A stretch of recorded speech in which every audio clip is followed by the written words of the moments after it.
السلام علیکم۔ آج پیر ہے نومبر کی 23 تاریخ۔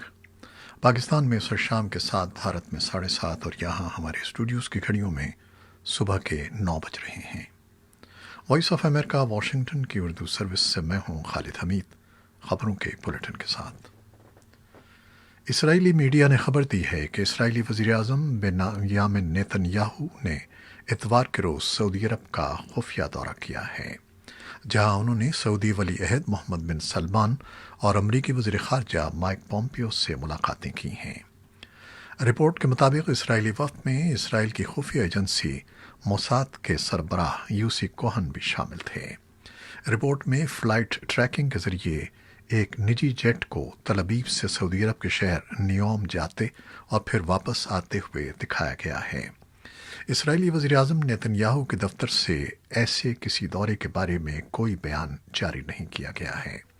ادھر امریکی محکمہ خارجہ کے اتوار کے روز جاری اس بیان میں بھی نیتن یاہو کے دورہ سعودی عرب کا ذکر نہیں کیا گیا ہے، جس میں بتایا گیا تھا کہ امریکی وزیر خارجہ مائک پومپیو نے سعودی ولی عہد محمد بن سلمان سے نیوم میں ملاقات کی ہے۔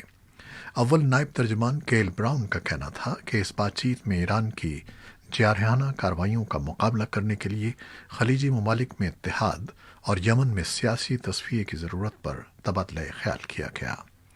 وزیر خارجہ مائک پومپیو نے گزشتہ ہفتے اسرائیل کا دورہ کیا تھا، جہاں انہوں نے اسرائیلی وزیر اعظم نیتن یاہو کے ہمراہ بحرین، سوڈان اور متحدہ عرب امارات کے ساتھ اسرائیلی تعلقات معمول پر لانے کے سمجھوتے کو سراہا تھا۔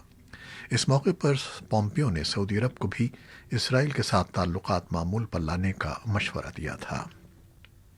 امریکہ، اسرائیل اور سعودی عرب ایران کا مقابلہ کرنے کے لیے مشترکہ حکمت عملی کے حامی ہیں۔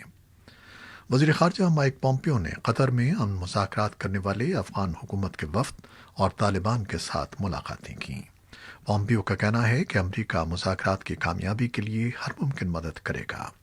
ہفتے کو دوحہ میں پومپیو کی ملاقات ایک ایسے وقت میں ہوئی جب افغان حکومت اور طالبان کے درمیان امن معاہدے کے امکانات نظر آ رہے ہیں۔ مقامی ذرائع ابلاغ کے مطابق افغان مذاکراتی وفد سے ملاقات کے دوران پومپیو نے کہا کہ وہ افغان وفد سے یہ جاننا چاہتے ہیں کہ ہم امن عمل کے کامیابی کے امکانات بڑھانے کے لیے کیا کر سکتے ہیں۔ پومپیو نے دوحہ میں طالبان وفد سے بھی ملاقات کی۔ یہ ملاقات ایسے وقت میں ہوئی جب امریکہ افغانستان سے اپنی فوج کے انخلا میں تیزی لا رہا ہے۔ امریکی وزارت خارجہ کے ترجمان کیل براؤن کے مطابق پومپیو اور افغان طالبان کے وفد کے درمیان تشدد کے خاتمے کے لیے اقدامات پر غور کیا گیا۔ بیان کے مطابق وزیر خارجہ نے مذاکرات میں تیزی لانے کی حوصلہ افزائی کی، جس سے افغانستان میں ایک سیاسی راہ پر چلتے ہوئے ملک میں مستقل جنگ بندی کا حصول ممکن ہو سکے گا۔ وزیر خارجہ پومپیو نے دوحہ میں قطر کے امیر شیخ تمیم بن حمد الثانی، نائب وزیر اعظم اور وزیر خارجہ سے بھی ملاقاتیں کیں۔ پومپیو نے قطر کی جانب سے دہشت گردی کی مالی اعانت کو روکنے اور افغان امن مذاکرات کی حمایت پر بھی شکریہ ادا کیا۔ افغانستان سے متعلق جنیوا کانفرنس میں آج پیر کے روز اجلاس سے خطاب کرنے والے بیشتر مقررین نے طالبان کے ساتھ مجوزہ مذاکرات میں انسانی حقوق، خواتین کے حقوق، شہری حقوق، تعلیمی اداروں اور میڈیا کی آزادی کو فروغ دینے پر زور دیا۔ افغان وزیر خارجہ حنیف اتمار نے کانفرنس کو بتایا کہ طالبان کی طرف سے پرتشدد حملوں میں اضافہ ان کے اس وعدے کی نفی ہے جو انہوں نے تشدد کو کم کرنے کے حوالے سے کیا تھا۔ انہوں نے کہا کہ افغانستان طالبان کے ساتھ ایک ایسے امن کا خواہاں ہے جس سے انسانی حقوق، خواتین کے حقوق اور دیگر جمہوری اقدار کی پاسداری کی جا سکے۔ فن لینڈ کے وزیر خارجہ ڈیوڈ ہیل نے جنگ بندی پر زور دیا اور کہا کہ طالبان کے ساتھ بات چیت میں تعلیمی اداروں کے تحفظ کو یقینی بنایا جائے۔ افغانستان کی خاتون اول بیگم غنی بی بی گل نے اپنی تقریر میں مجوزہ بات چیت کے دوران خواتین کے حقوق پر زور دیا۔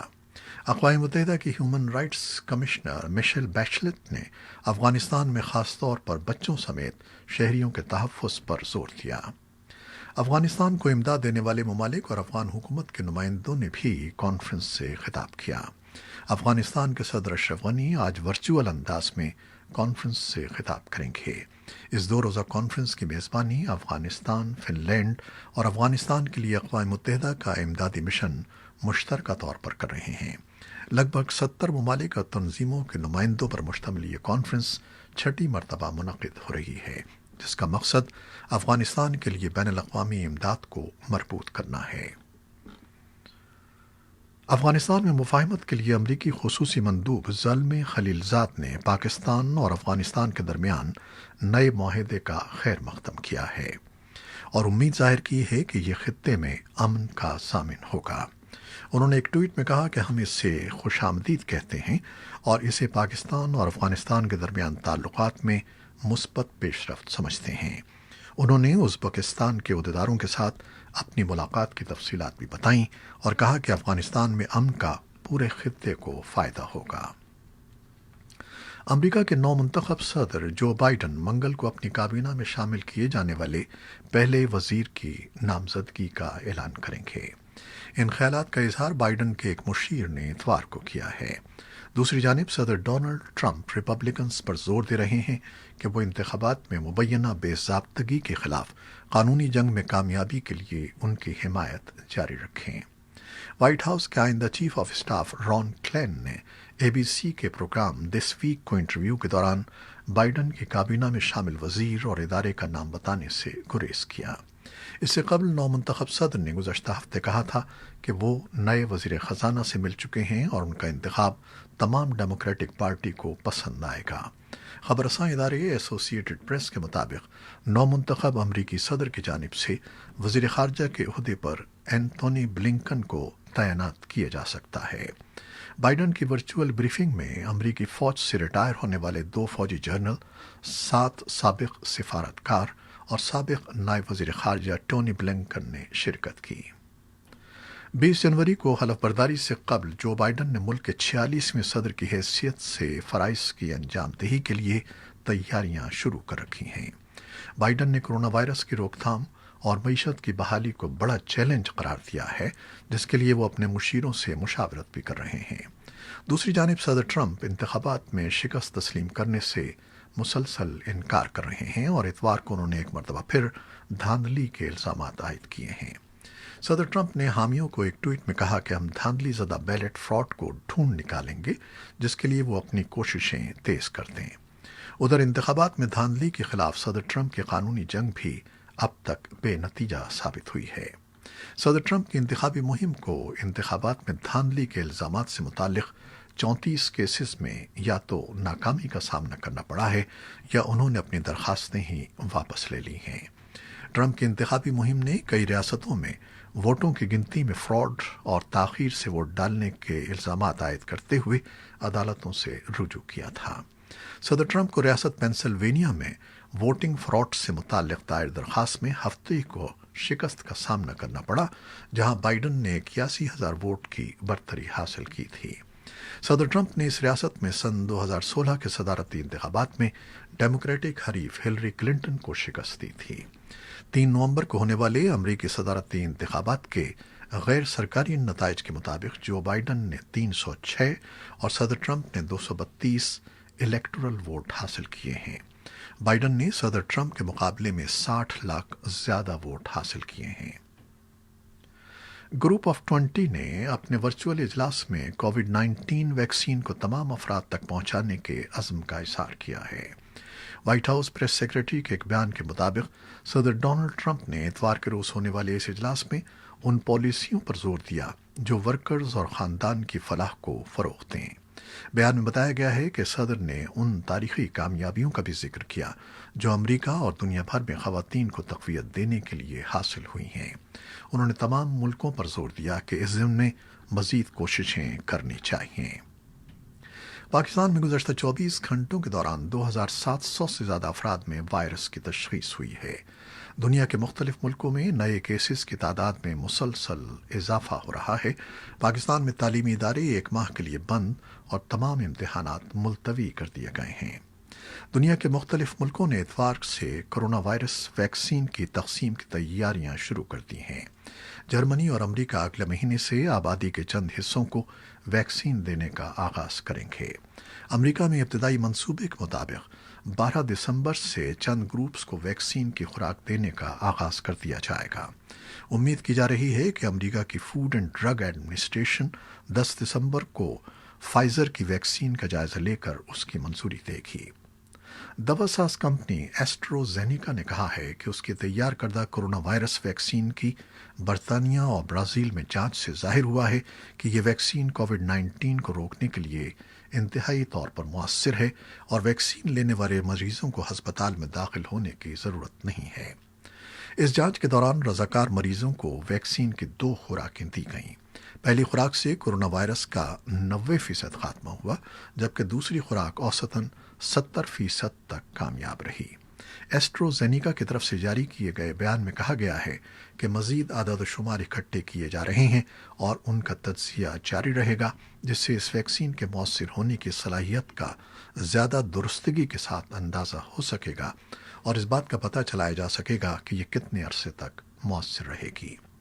آکسفورڈ یونیورسٹی میں بھی ویکسین کی جانچ کے شعبے کے chief investigator professor Andrew Pollard نے ایک بیان میں کہا ہے کہ اس جانچ سے حاصل ہونے والے نتائج سے پتہ چلتا ہے کہ ہمارے پاس اب ایک ایسی مؤثر ویکسین ہے جس سے زندگیاں بچائی جا سکتی ہیں۔ امریکہ اور جرمنی اپنی آبادیوں کے کچھ حصے کو آئندہ ماہ سے یہ ویکسین دینے کی منصوبہ بندی کر رہے ہیں۔ جرمنی کے وزیر صحت نے میڈیا کے نمائندوں سے بات کرتے ہوئے کہا کہ وہ یورپ میں کرونا وائرس ویکسین کی اس سال کے آخر تک منظوری کے بارے میں پر امید ہیں اور اس منظوری کے فوراً مریضوں کو یہ ویکسین دینے کا سلسلہ شروع ہو جائے گا۔ دنیا کے مختلف ممالک نے اتوار سے کرونا ویکسین کی تقسیم کی تیاریاں شروع کر دی ہیں۔ جرمنی اور امریکہ اگلے مہینے سے آبادی کے چند حصوں کو ویکسین دینے کا آغاز کریں گے۔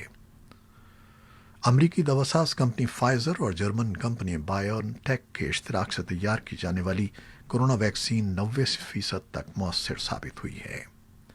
امریکہ میں طبی عملہ جو کرونا وائرس سے سب سے زیادہ متاثر ہوا ہے ان گروہوں میں شامل ہے جن کو سب سے پہلے کورونا کی ویکسین دی جائے گی۔ امریکہ میں کرونا وائرس کی نئی لہر کے پیش نظر امریکہ کے ادارے centre for disease control and prevention نے تھینکس گیونگ کے تہوار پر عوام کے لیے گائیڈ لائنز جاری کی ہیں۔ سی ڈی سی نے عوام سے 26 نومبر کو منائے جانے والے تہوار کے موقع پر احتیاط برتنے کی اپیل کی ہے۔ ادارے نے یہ تجویز بھی دی ہے کہ مہمانوں کو کھانا پکانے کی جگہ میں داخل نہ ہونے دیا جائے۔ تجویز میں شامل ہے کہ کھانے پینے کی ایسی اشیاء اور برتن استعمال کیے جائیں جو ایک بار ہی استعمال ہو سکتے ہوں۔ مشرق وسطیٰ کے امور پر وزیر اعظم پاکستان کے معاون خصوصی علامہ طاہر محمود اشرفی کہتے ہیں کہ کرونا وائرس کے باعث ویزا پابندی کو یو اے ای کے پاکستان کے ساتھ تعلقات میں سرد مہری کے طور پر پیش کرنا بھارتی بیانیہ ہے۔ وائس آف امریکہ سے گفتگو میں ان کا کہنا تھا کہ پاکستانیوں پر ویزا پابندی امارات کا سیاسی فیصلہ نہیں ہے، بلکہ یہ مسائل کرونا وائرس کے باعث پیدا ہوئے ہیں جنہیں وزارت خارجہ کی سطح پر بات چیت سے حل کیا جا رہا ہے۔ عرب امارات نے گزشتہ ہفتے پاکستان سمیت 12 ممالک کے شہریوں پر تفریحی ویزے اور ورک پرمٹ پر پابندی عائد کی تھی۔ یہ پابندی اگرچہ کرونا وائرس کی دوسری لہر کے تدارک میں لگائی گئی ہے، تاہم تجزیہ نگار اس عمل کو مسلم دنیا میں تقسیم کے طور پر دیکھ رہے ہیں۔ حکومت پاکستان کی اقتصادی رابطہ کمیٹی نے پاکستان کی قومی ایئر لائنز PIA کو درپیش مالی خسارے کو کم کرنے اور ادارہ جاتی اصلاحات کے تحت 3000 سے زائد ملازمین کو فارغ کرنے کا فیصلہ کیا ہے۔ ایسے ملازمین کو ادارے سے رضاکارانہ علیحدگی کی اسکیم کے تحت مالی پیکج دیا جائے گا، جس کے لیے 12 ارب 80 کروڑ سے زائد کی رقم مختص کی گئی ہے۔ تاہم ملازمین کی بعض تنظیمیں اس اسکیم پر تحفظات کا اظہار کرتے ہوئے اس پر مختلف خدشات کا اظہار کر رہے ہیں۔ بھارت اور پاکستان نے اپریل سن 2005 میں متنازع کشمیر کو تقسیم کرنے والی لائن آف کنٹرول کے آر پار ایک بس سروس شروع کی تھی۔ ہفتے میں ایک بار سری نگر اور مظفر آباد کے درمیان چلنے والی اس بس سروس کو، جسے کاروان امن کا نام دیا گیا تھا، دونوں ملکوں نے اعتماد سازی کا بڑا قدم قرار دیا تھا۔